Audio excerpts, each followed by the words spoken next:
अच्छा जी, नंबर 5 तक अगर किसी को कोई कंफ्यूजन है तो प्लीज आस्क मी। सर ये फिफ्थ एंट्री में एक्सपेंस और लाइबिलिटी दोनों बढ़ रही हैं। बिल्कुल बिल्कुल ठीक, आपने बिल्कुल सही कहा। एक तरफ एक्सपेंस बढ़ रहा है और दूसरी तरफ लायबिलिटी बढ़ रही है, और एक्सपेंस जब बढ़ता है तब डेबिट साइड पे आता है, जब लायबिलिटी बढ़ती है तो वो क्रेडिट साइड पे आती है। बिल्कुल ठीक आपने कहा। तो एग्जैक्टली एक तरफ आपका इंटरेस्ट एक्सपेंस बढ़ रहा है और एक तरफ आपकी लायबिलिटी बढ़ी है $100 से, ठीक है।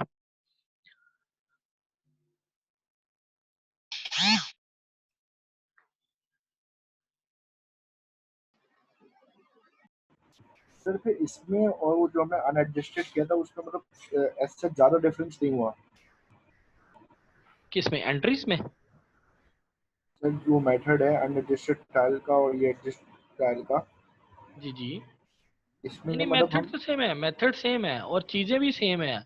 चीजें भी देखिए, 5 उन्हीं अकाउंट्स के अंदर आ रहे हैं, इनमें ही एसेट्स हैं, इनमें ही लायबिलिटीज हैं, इनमें रेवेन्यू है। इनमें ही हो रहा है। मतलब मैं भी ये कहता कि इनमें ही एंट्री जा रही है। सिर्फ वो जो अकाउंटिंग जो आपने एडजस्टेड एंट्रीज का कॉन्सेप्ट दिया था वीडियो में, वो डिफरेंट है इसमें बस।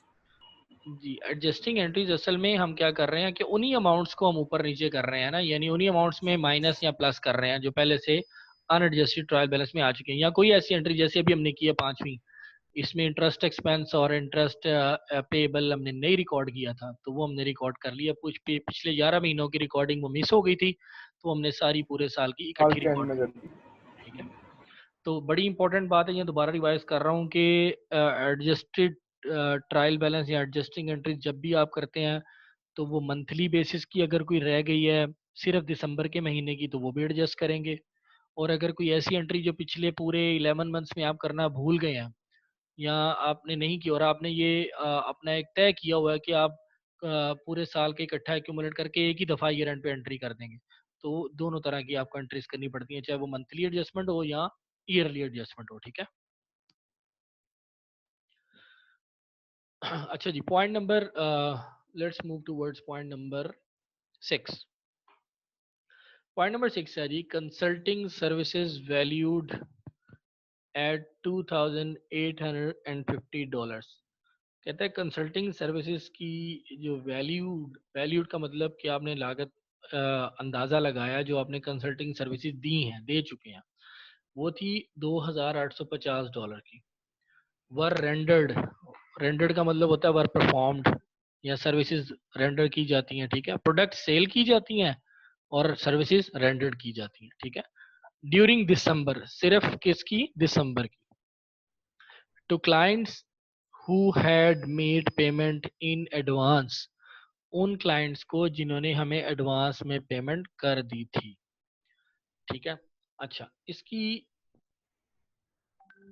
एंट्री क्या होगी ये मैं ज़रा समझा देता हूँ आपको। और दिसंबर की हमें असल में सिर्फ करनी है दिसंबर की एडजस्ट। ठीक है, लेकिन चूंकि जिन लोगों का अकाउंटिंग का बैकग्राउंड नहीं है तो उनको मैं पहली एंट्री भी बता देता हूँ कि जब कस्टमर ने एडवांस पैसे दिए थे ना, जिस वक्त हमें नहीं पता कब दिए थे, वो नहीं बताया हुआ इसने, लेट्स सपोज वो दिसंबर के शुरू में दे दिए हों, 1 दिसंबर को दे दिए हों। ठीक है, हम समझते हैं, लेट्स सपोज मैं अभी बताता हूँ आपको कि फर्ज करें कि कस्टमर ने एडवांस में पैसे 1 दिसंबर को किए थे, तो 1 दिसंबर को क्या एंट्री हुई होगी वो मैं आपको बताता हूँ यहाँ पे। तब एंट्री हुई होगी अनअर्न्ड कंसल्टिंग सर्विसेज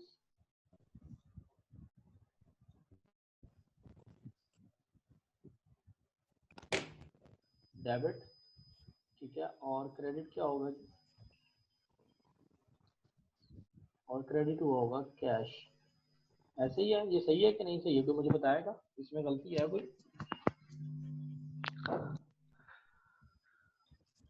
कोई मुझे बताएगा ये मैंने सर ठीक आप एंट्री की है?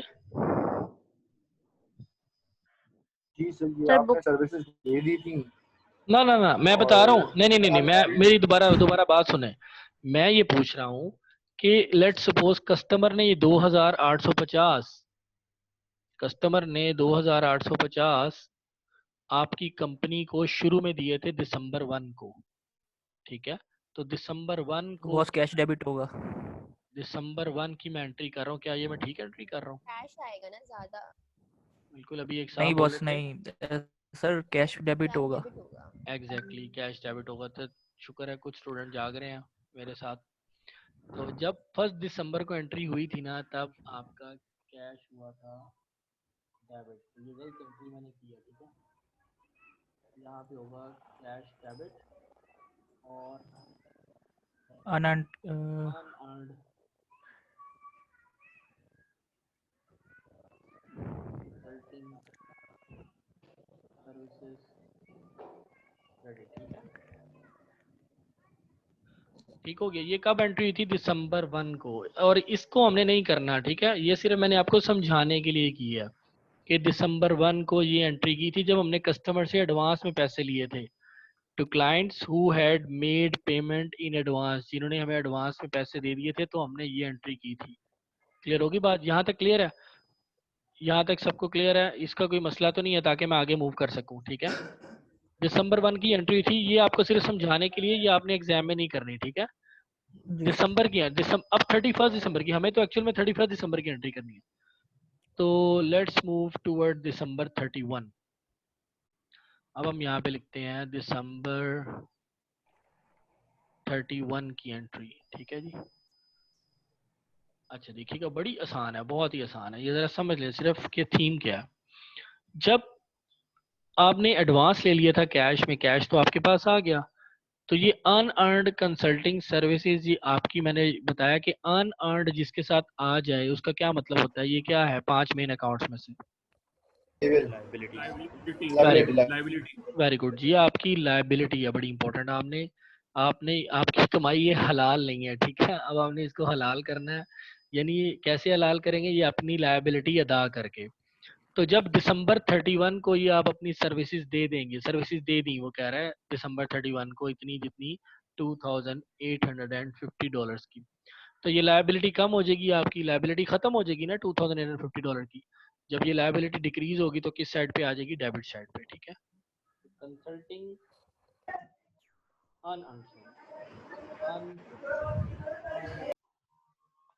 कंसल्टिंग सर्विसेज, ये आपकी लायबिलिटी कम होगी, डेबिट साइड पे आ गई, ठीक है। क्रेडिट साइड पे क्या आएगा? रेवेन्यू आएगा, रेवेन्यू। Very good. तो किस नाम से आएगा? उसने बताया होगा consulting Consulting fees and consulting fees consulting fees या कंसल्टिंग revenue. अर्न रेवेन्यू भी कह सकते हैं। अभी एग्जैक्ट देख लेते हैं उसने क्या लिखा हुआ। कंसल्टिंग रेवेन्यू अर्न, यानी ये अब कमाई आपकी हलाल हो गई है दिसंबर 31 को। अर्न का मतलब क्या है कि अब आपने ये एक्चुअल में कमा लिया है, ठीक है जी, सही है। तो पहले वो जो लायबिलिटी थी वो आपके ऊपर बहुत बड़ा कर्ज था, जब दिसंबर 31 को उनको सर्विसेज दे दिया आपने, वो लायबिलिटी खत्म होगी। देखिएगा ये ऑटोमेटिकली खुद ही खत्म हो जाएगा। ये अनअर्न्ड क्रेडिट साइड पे आ रहा था, और ये अनअर्न्ड जब आपने सर्विसेज दे दी है डेबिट हो गया। ये दोनों ऑटोमेटिकली एक दूसरे को कैंसिल कर देते हैं, ठीक है। तो कंसल्टिंग रेवेन्यू अर्न, ये आपका एक्चुअल रेवेन्यू आ जाएगा, सही है। इसमें बेटा पॉइंट नंबर 6 में किसी को कोई कंफ्यूजन हो, जिसको नहीं समझ आई, तो प्लीज आस्क मी अगेन।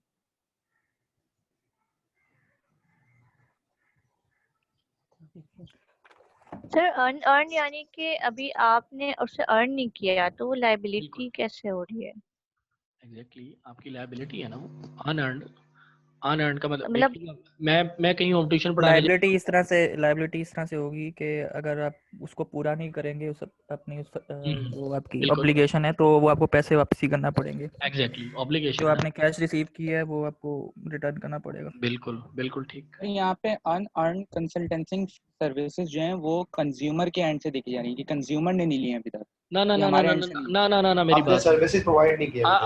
हाँ ना, आप यानी कंज्यूमर ने नहीं ली ना हमसे, उसके पर्सपेक्टिव से देखा जा रहा है। सबसे पहले तो ये बात कंसिडर कर लें कि प्लीज जिस कंपनी का आप रिकॉर्ड रख रहे हैं, आपने उस कंपनी का खुद को अकाउंटेंट समझना है, ठीक है।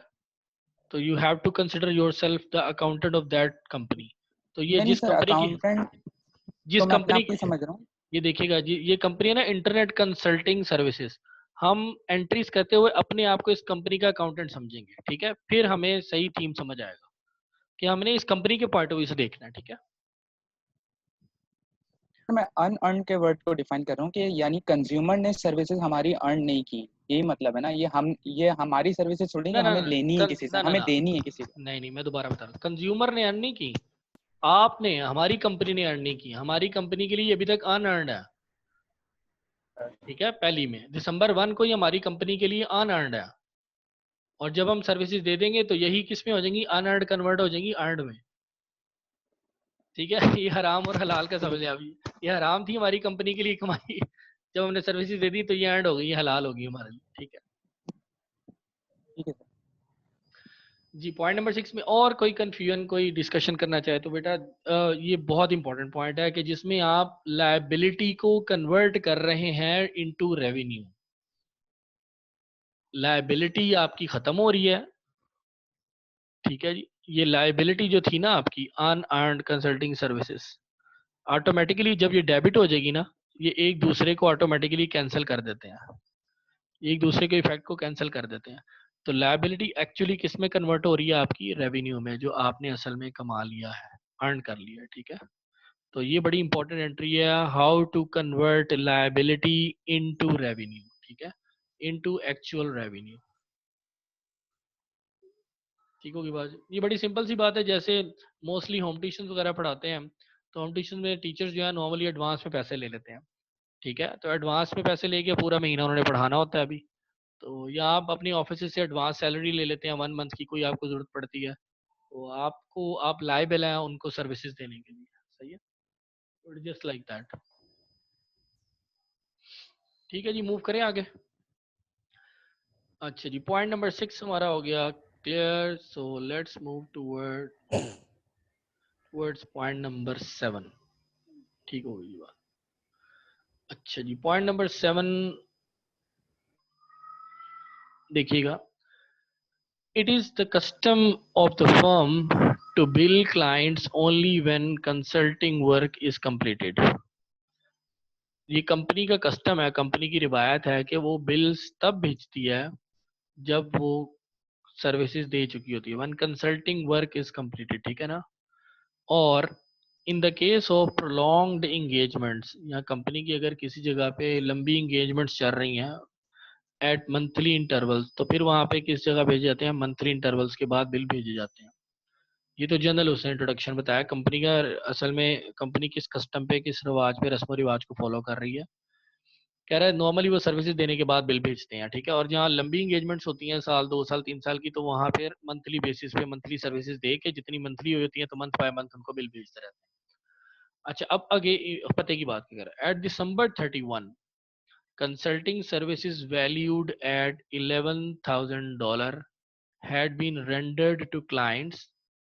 दिसंबर 31 तक की ये कंसल्टिंग सर्विसेज $11,000 की क्लाइंट्स को दे दी हैं, बट नॉट येट बिल्ड, लेकिन अभी तक बिल नहीं भेजा। No advance payments had been received from these clients. और ये 11,000 की जो सर्विसेज है ना, इनमें से क्लाइंट्स ने किसी ने एडवांस में भी पेमेंट नहीं की, ठीक होगी बात जी। तो ये सिंपल सी बात है कि जब आपके पास बिल भेजते हैं और बिल भेजने के बाद आपने उसको रिकॉर्ड करना है, आपने अपने रेवेन्यू को, तो इसमें भी रेवेन्यू की काउंट है एक्चुअली, ठीक है। तो ये वाला रेवेन्यू ये हमारे पास कौन सा आता है जी, देख लेते हैं इसको, बड़ी ही आसान है, सिंपल सी बात है, सिर्फ समझ लें पॉइंट ऑफ व्यू क्या है। हमने पॉइंट नंबर 3 एडजस्टिंग एंट्री पढ़ी थी, एक्रू, इकट्ठा करना रेवेन्यू को, accrue uncollected revenue, sorry point number 4 था मेरे ख्याल में, पॉइंट नंबर 4 एडजस्टिंग एंट्री थी, एक्रू अनकलेक्टेड रेवेन्यू। तो ये देखिएगा, समझिएगा जरा। तो कंसल्टिंग फीस रिसीवेबल, ये आपके लिए अभी भी रिसीवेबल है, इसको अकाउंट रिसीवेबल भी लिख सकते हैं, याद रखिएगा, ठीक है। इसको आप अकाउंट रिसीवेबल भी लिख सकते हैं। ये ऐसी फी है जो अभी तक आपने रिसीव नहीं की, ये रिसीवेबल है, ठीक है। और चूंकि आपने सर्विसेज दे दी हैं और आपने एक्चुअल में वो रेवेन्यू कमा लिया है, तो सेम ऊपर वाली जो हमारी एंट्री पॉइंट नंबर 6 में क्रेडिट हुई थी ना, अर्नड, तो जब भी आप सर्विसेज दे देते हैं तो यही एंट्री होगी, कंसल्टिंग फीस अर्नड, ठीक है। तो दोबारा बता रहा हूँ ये कौन सी टाइप की एंट्री है। इसका, इस एंट्री में आप करते हैं एक्रू और एक्यूमुलेट, इकट्ठा करते हैं उन तमाम रेवेन्यू को जो आपके रेवेन्यू तो बन गए हैं, आपने वो कमा लिए हैं, लेकिन अभी तक रिसीवेबल हैं, वो रिसीव नहीं किए। ये पॉइंट नंबर 4 एडजस्टिंग एंट्री है, ठीक है।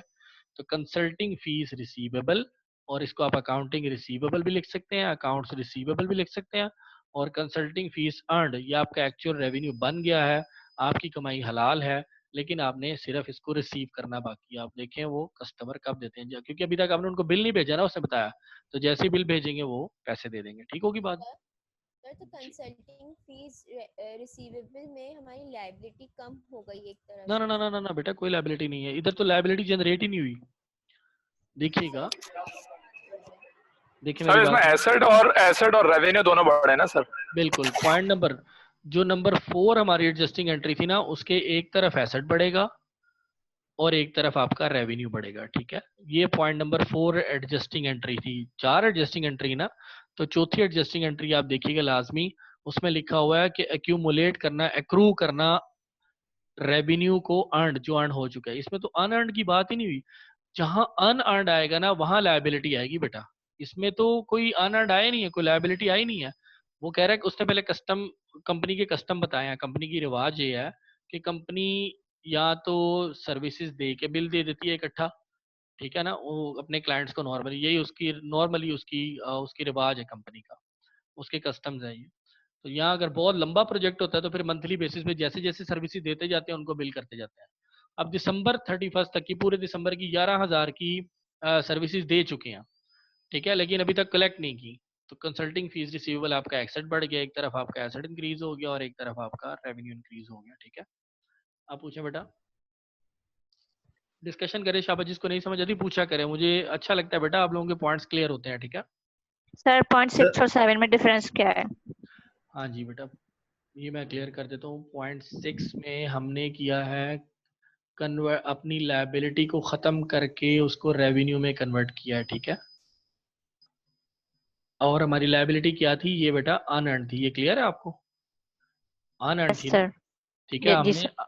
तो जब लायबिलिटी खत्म हो गई है, डेबिट साइड पे आ गई, ऑटोमेटिकली लायबिलिटी हमारी खत्म हो गई, हमने सर्विसेज दे दी और हमारा ये एक्चुअल में रेवेन्यू अर्न हो गया। ठीक है, और दूसरी सूरत हाल ये है कि इसमें कस्टमर ने कोई एडवांस पैसे नहीं दिए। पॉइंट नंबर 7 में, पॉइंट नंबर 6 में कस्टमर ने एडवांस पैसे दिए थे बेटा। ठीक है, पॉइंट नंबर 7 में ओके। कस्टमर ने कोई एडवांस पैसे नहीं दिए, तो इसलिए सिर्फ एक ही एंट्री होगी इसकी, वो आपकी रिसीवेबल एसेट बढ़ जाएगा एक तरफ आपका, और एक तरफ आपका ये एक्चुअल रेवेन्यू अर्न हो गया, जो कि पॉइंट नंबर 6 की क्रेडिट वाली एंट्री थी ना, ये दोनों एंट्री सेम है। ठीक है, क्रेडिट वाली दोनों सेम है, लेकिन वहां पे डेबिट में क्या आ रहा है, लायबिलिटी खत्म हुई है, और यहाँ पे तो कोई लायबिलिटी बनी नहीं है ना, क्योंकि उन्होंने एडवांस में पैसे लिए नहीं पॉइंट नंबर 7 में। ठीक है, वो आपके लिए एसेट है, ऑटोमेटिकली वो आपका पूरे महीने का जैसे जैसे सर्विस दे रहे हैं वो आपका रेवेन्यू इकट्ठा होता है। ये बड़ी मिसाल मैं आपको एग्जांपल दे देता हूँ, बड़ी आसान। पॉइंट नंबर 6 आप समझें कि ऐसे ऐसे टीचर जो, लेट सपोज मैं आईओबीएम में अगर पढ़ा रहा हूँ, तो मैं पूरा मंथ पढ़ाता हूँ और मुझे at the end of the month जाके सैलरी मिलती है। ठीक है, 31 को। क्लियर? ये है मिसाल, सॉरी, ये मिसाल है इसकी पॉइंट नंबर 7 की।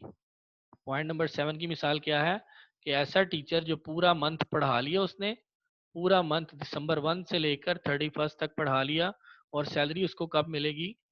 31 को या फर्स्ट या जनवरी को मिलेगी। लेट सपोज मुझे जनवरी के पहले 5 दिनों के अंदर अंदर सैलरी मिल जाएगी। ठीक है, क्लियर होगी बात जी? और पॉइंट नंबर 6 में ये है कि ऐसे टीचर जो होम ट्यूशन पढ़ाते हैं और उन्होंने 1 दिसंबर को ही एडवांस में सैलरी ले ली थी। ठीक है, तो ये दोनों का फर्क आ रहा है बेटा। पॉइंट नंबर 6 में है ऐसे टीचर जो एडवांस में सैलरी ले लेते हैं, और पॉइंट नंबर 7 में ऐसे टीचर हैं जो पूरा महीना पढ़ा के और फिर बाद में उनकी सैलरी अगले महीने रिलीज की जाती है। ठीक होगी बात? So you mean postpaid और prepaid? एग्जैक्टली, बिल्कुल बिल्कुल, बड़ी अच्छी एग्जांपल आ गई पोस्टपेड और प्रीपेड की। सर एंट्री बना के भी समझा देना, ज्यादा आसानी से अच्छा, मैं बताता हूँ, ये बता देता हूँ। चलें टीचर की एग्जांपल डिस्कशन कर लेते हैं। ठीक है, अच्छा ये देखिएगा, हमने एंट्री, ये जो एंट्रीज कर रहे हैं एडजस्टिंग एंट्रीज, ये कब कर रहे हैं? 31 को। ये आपने याद रखना है। ठीक है, ये सिर्फ मैं समझाने के लिए आपको फर्स्ट वाली करूंगा, सही है? पहले दोनों की मुझे बताइएगा कि 1 दिसंबर को क्या एंट्री की है। टीचर की एग्जांपल लेते हैं। एक ऐसा टीचर जो शुरू में एडवांस में सैलरी ले लेता है अपनी, होम ट्यूटर जो होता है, तो वो 1 दिसंबर को क्या एंट्री करेगा? कैश अकाउंट डेबिट हो जाएगा टीचर का, यस सर। और उसकी ट्यूशन उसकी जो ट्यूशन सर्विसेज लायबिलिटी, लायबिलिटी देंगे। वो लायबिलिटी Credited. क्या, उसको उसको हम क्या कह देंगे, अनअर्न्ड अनअर्न्ड रेवेन्यू कह देते हैं, बस इतना कह देते हैं अभी फिलहाल, शॉर्ट लिख देते हैं, ठीक है ना। तो ये क्या है, आपकी लायबिलिटी है, सही है। अच्छा, अब इसकी तरफ आते हैं। ऐसा टीचर जो कि पूरा महीना पढ़ा के और फिर अगले महीने उसकी सैलरी रिलीज होती है, तो फर्स्ट को क्या उसकी कोई एंट्री होगी? उसकी तो कोई भी हाँ तो एंट्री सर नहीं। इसका कैश डेबिट होगा, उसका वो क्रेडिट ऊपर डेबिट होता है, यहाँ इसकी रिवर्स बन जाएगी ओ इसका मेरे अपना। भाई, ओ मेरे भाई, सबर कर सबर कर। फर्स्ट तारीख को देखें, दिसंबर के महीने से रिलेटेड कोई एंट्री नहीं होगी, क्योंकि ना तो उसने कोई रिसीव किया चीज, ठीक है ना, इस मंथ से रिलेटेड, दिसंबर के महीने से। और ऊपर वाला टीचर कौन सा है, जो पढ़ा रहा है एडवांस में पैसे लेके, और नीचे वाला टीचर कौन सा है, जो कि पूरा महीना पढ़ाता है और फिर अगले महीने उसकी पेमेंट मिलती है, ठीक है, सही है।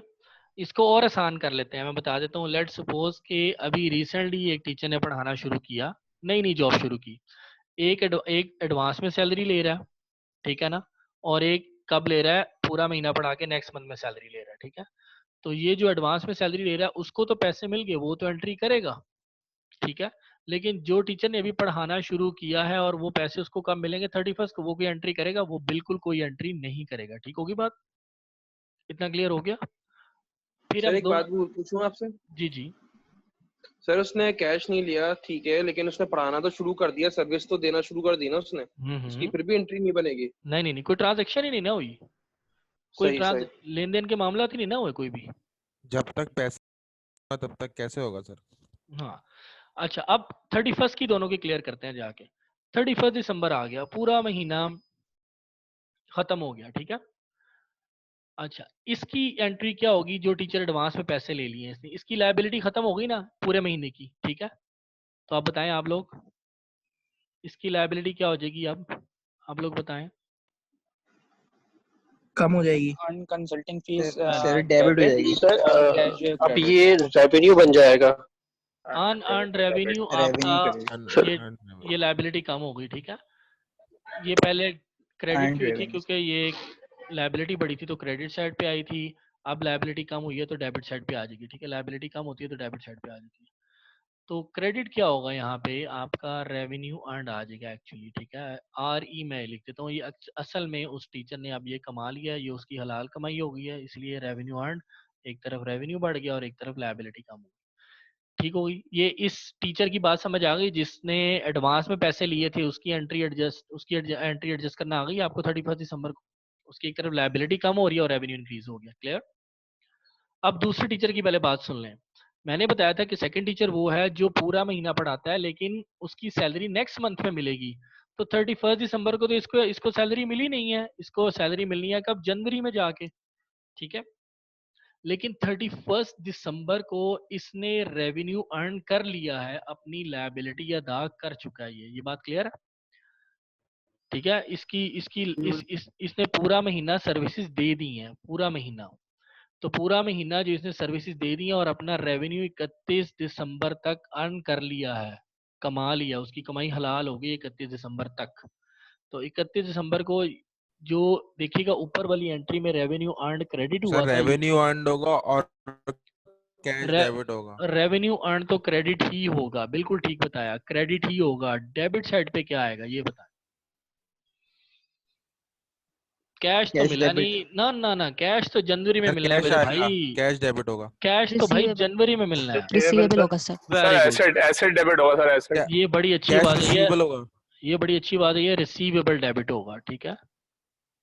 तो रिसीवेबल ठीक हो गया, यानी इसने अभी 31 दिसंबर तक पढ़ा लिया, अपनी सर्विसेज दे ली, रेवेन्यू कमा लिया, कमाई हलाल कर ली, लेकिन अभी तक इसको रिसीव नहीं हुई, इसके लिए क्या कहलाएंगी? रिसीवेबल कहलाएंगी, ठीक है।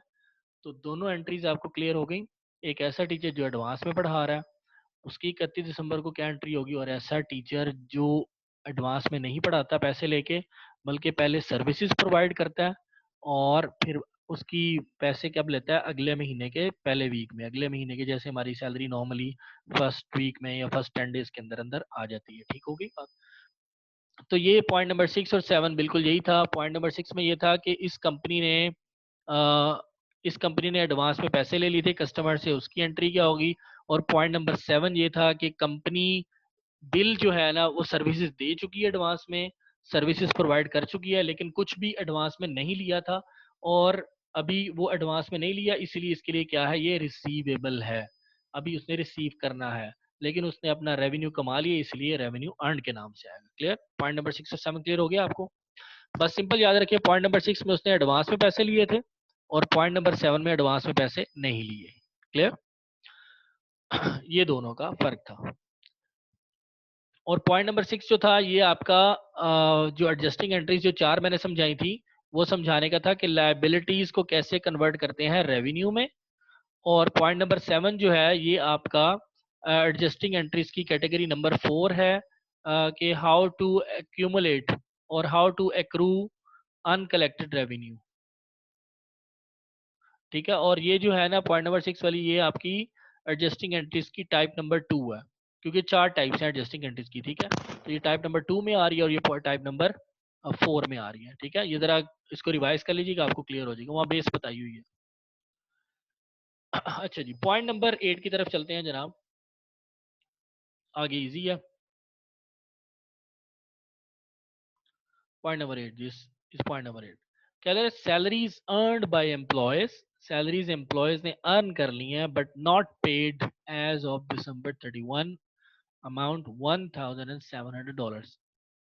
ठीक हो गया जी। कह रहे कंपनीज के एम्प्लॉयज हैं, उन्होंने सैलरीज अर्न कर ली हैं। ठीक हो गया जनाब, कंपनीज के एम्प्लॉयज के लिए तो वो सैलरीज उन्होंने अर्न कर ली हैं, सर्विसेज दे दी हैं, पूरा महीना बेचारों ने काम कर करके कंपनी के, लेकिन अभी तक उनको सैलरी नहीं मिली। लेकिन हम अकाउंटेंट एम्प्लॉयज के नहीं है, याद रखें, हम अकाउंटेंट हैं कंपनी के। तो एम्प्लॉयज के लिए तो ये अर्निंग है, एक तरफ एम्प्लॉयज के लिए ये अर्निंग है, लेकिन कंपनी के लिए क्या है, ये लायबिलिटी एक्सपेंस है। वेरी गुड, एक्सपेंस और लायबिलिटी है। ठीक है? तो इसलिए मैं बार बार कहता हूँ कि अपने आप को आपने उस कंपनी का अकाउंटेंट समझना जिसके सवाल में हेडिंग दी हुई है। ठीक है? अगर आप एम्प्लॉयज के अकाउंटेंट बन गए ना, फिर तो आप एंट्री गलत कर देंगे, फिर आप अर्नड वाली कर देंगे, अर्नड वाली। ठीक है? क्योंकि उनके हिसाब से तो अर्निंग है। क्लियर? तो ये बड़ा ख्याल रखना है आपने। You are the accountant of specified company, जिसका नाम दिया हुआ। तो बिल्कुल सीधी सी एग्जांपल है इसकी, सादा सैलरीज एक्सपेंस डेबिट हो जाएगा और सैलरीज पेएबल क्रेडिट हो जाएगा बेटा। ठीक है? ये देखिएगा ये किया हुआ, तो सैलरीज एक्सपेंस डेबिट और सैलरीज पेएबल क्रेडिट, ये आपकी एडजस्टिंग एंट्री में कौन से नंबर एंट्री है आपकी, कोई बताएगा मुझे? मेरे ख्याल में ये नंबर 3 है, accrue unpaid expenses. Accrue, accrue का मतलब क्या होता है? Accumulate, accrue unpaid expenses. ठीक है? तो ऐसे एक्सपेंसेस को हम इकट्ठा कर रहे हैं जो अभी तक अनपेड है। क्लियर? तो 1700 अनपेड था। नंबर 9 लास्ट रह गया जी, देखिएगा पॉइंट नंबर 9। जी पॉइंट नंबर 9 कह रहा है जी, income tax expense for the year is estimated $56,000। पूरे साल का जो, जी बेटा सर एक चीज समझ में नहीं आई, जब हमने एंट्री 8 की है तो उसके अंदर हमने सैलरी पेएबल भी वर्ड यूज किया है, लेकिन जब हम 6-7 वाली एंट्रीज कर रहे थे तो उसके अंदर हम पेएबल नहीं यूज कर रहे थे, ना हम रिसीवेबल वर्ड यूज कर रहे थे। एडजस्टेड ट्रायल नहीं किया बेटा, रिसीवेबल किया है। रिसीवेबल पॉइंट नंबर 7 में देखें किया ये रिसीवेबल का, ये देखें मैं हाईलाइट कर रहा हूँ, ये आ रहा है ना रिसीवेबल। Yes sir. ठीक है? आ तो रहा है बेटा, सही ठीक है, है? सही है। तो जहाँ पे रिसीवेबल या पेएबल आएगा बेटा वहाँ पे रिकॉर्ड करेंगे। सही है? चलें, अब इसके 10 मिनट रह गए हैं मीटिंग के, अब ये पॉइंट नंबर 9 समझ लें पहले। कह रहा है इनकम टैक्स एक्सपेंस जो पूरे साल का एस्टिमेट किया वो तो $56,000 है। कह रहा ऑफ दिस अमाउंट, ये जो $56,000 है इसमें से $51,000 has been recognized as expense in prior months, और $51,000 इसमें से रिकॉग्नाइज किया जा चुका है पहले महीनों में। ठीक है? ओके, तो बाकी कितना रह गया, आगे नहीं चलते, अभी यहीं पे रुके। $56,000 में से $51,000 रिकॉर्ड कर चुके हैं, तो बाकी 5,000 रह गया ना। 5,000 एग्जैक्टली, तो इसका मतलब है बिल्कुल। तो बस यहीं पे आपका आंसर आ जाएगा, आगे जाएंगे ना। तो आगे वैसे पढ़ लेते हैं क्या कह रहा है, and $39,000 has been paid to tax authorities, और 51,000 जो रिकॉग्नाइज किया था ना उसमें से 39,000 वो पे कर चुके हैं टैक्स अथॉरिटीज को। The company plans to pay the $17,000 remainder of its income tax liability on January 15. तो बाकी कंपनी 17,000 जो है वो जनवरी 15 को अदा करेगी। वैसे मुझे बताया 39 और 17 को प्लस करें तो कितने आते हैं? 56 टोटल 56 ही हो जाता है ना। ठीक है। जी सर। अच्छा, अब हमने सिर्फ दिसंबर की एंट्री रिकॉर्ड करनी है, हमें कोई लेना देना नहीं है कि जनवरी 15 में वो क्या करेंगे। ठीक हो गया, क्लियर। हमें सिर्फ कर्ज ये है कि 56,000 पूरे ईयर का था रिकॉर्ड करना, लेकिन उसमें से सिर्फ रिकॉर्ड कितना हुआ है, पिछले प्रायर मंथ्स का नाम लिया उसने, प्रायर मंथ्स में रिकॉर्ड हुआ है $51,000 रिकॉर्ड हो चुका हुआ। ठीक होगी बात जी? हमने अच्छा जी। अनरिकॉर्डेड को रिकॉर्ड करा है इस महीने। तो हमने सिर्फ अनरिकॉर्डेड को, बिल्कुल बड़ी अच्छी बात की है, अनरिकॉर्डेड को रिकॉर्ड कर रहे हैं। जो रिकॉर्ड नहीं हुआ वो सिर्फ 5,000 का है, तो उसकी एंट्री क्या करेंगे, टैक्स इनकम टैक्स एक्सपेंस देखिएगा डेबिट, और tax payable income tax payable credit हो जाएगा। 5,000 से जो सिर्फ हमारा रिकॉर्ड होने वाला रहता था हमने उसको रिकॉर्ड कर दिया। बाकी वो जनवरी में जो पे कर रहे हैं या नहीं कर रहे वो उनकी सरदर्द है, वो हम जनवरी की एडजस्टिंग एंट्री करेंगे अगर कहा जाएगा तो। ठीक है, लेकिन सर दिसंबर हमें ये कैसे पता चला कि 5,000 का ही जो है ना हमने यूज करना है, मतलब एक्सपेंस जो है वो 5,000 का ही बना, 4,000 का भी तो हो सकता है। हाँ, बड़ी अच्छी बात की। देखिए अब दोबारा पढ़ते हैं इसको। Income tax expense for the year कितना है बेटा, $56,000 ना। ठीक है। Yes, yes. और कह रहा है of this amount, of this amount का मतलब है ये जो 56,000 की अमाउंट में से $51,000 has been recognized as expense. $51,000 को हम एज एन एक्सपेंस लिख चुके हैं। रिकॉग्नाइज का मतलब है लिख चुके हैं, 56 में से 51 को लिख चुके हैं इन प्रायर मंथ्स, पहले मंथ्स में। ठीक है, तो 56 में से तो 51 को एज एन एक्सपेंस को लिख चुके हैं, बाकी कितने को एक्सपेंस लिखना बाकी है, 56 में से 51 माइनस करेंगे तो 5,000 को एज एन एक्सपेंस लिखना बाकी है।